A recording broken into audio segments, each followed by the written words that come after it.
dowladda Sacuudi Carabiya oo geela u dhistay hotel u gaar ah oo ay seexdaan isla markaana laga kireynayo sidoo kalena agabkiisu uu ku dhan yahay qolka uu seexanayo. Si aan ugu dagalno muuqaalkan walaal waxaan ka codsanaynaa inaad like saarto muuqaalkan si shargareyso saaxiibadana aad gaarsiiso mahadsanidin badan. Dowladda Sacuudi Carabiya oo kaashanaysa guddiga iskaashatada dhaqashada geela Sacuudiga ee Riyadh ayaa waxa ay hirgelisay hotel u gaar ah geela kaasi oo geel uu seexan doono isla markaana qolqol looga kireyn doono geelahaasi iyo cidda wadata.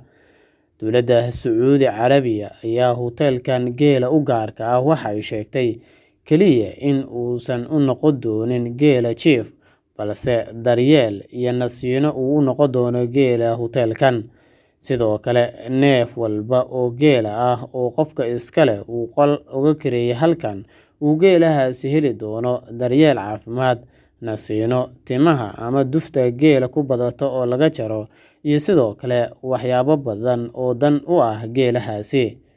Dhanka kale arrinta xiisaha leh ayaa waxay tahay in dowladda Sacuudigu ay hotelka geelahan ay ugu diyaarisay rag geel jirayaal ah oo si joogto ah ugu qubeeya geela sidoo kalena cunno joogto ah siinayaan neefka geela ah ee qolka loo kireeyo sidoo kalena uu heli doono waxyaabo intaasi ka sii badan sida ay sheegtay dowladda Sacuudigu.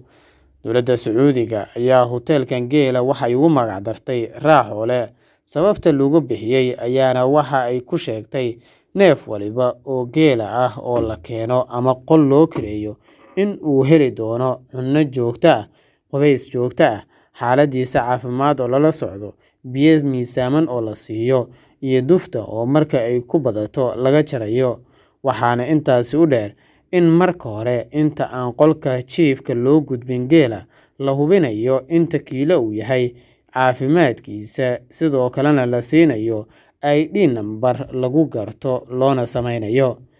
Qolalka hotelkan Raaxoole ee dowladda Sacuudigu ay u hirgelisay geela ayaa waxa uu ka kooban yahay ilaa iyo 120 qol kaasi oo lagu talagalay geela waxaana loo kala kireeyaa hadba qofka geela wata neefka geela ah uu wato qol gooni ah haddii uu rabo iyo haddii qol neefkaasi geela ah lala wadaagayo ama geel kale uu la wadaagayo uu rabo. Taasina waxa ay ku xiran tahay qarashka uu haysto qofka geelahaasi leh isla markaana doonaya in hotelkan uu u seexdo ama u joogo.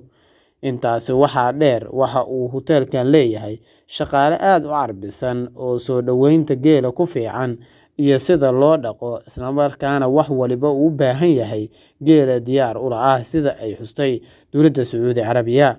Halkii neef oo geela ah ayaa waxa uu hotelkan ku seexdaa amaba 24 saac looga kireeyaa ilaa iyo 400 oo riyaal oo lacagta Sacuudiga ah ama si kale haddii aan u dhigno $107 u dhiganta. Durba hotelkan geela ee loogu magac daray Raaxoole waxa uu helay macaamiil badan waxaana seexda ku dhawaad 120 neef oo geela ah kuwaasi oo maalin waliba hotelkaasi ku seexda $107 oo lacagta Mareykanka ah. Arrintan ayayna aad ula yaabeen dad badan halka dadka qaar ay soo dhaweeyeen oo ay sheegeen in ay macaamiil u noqon doonaan sidoo kalena loo baahnaa in hotel u gaar la helo geela iyo sidoo kale xayawaanada kaleba.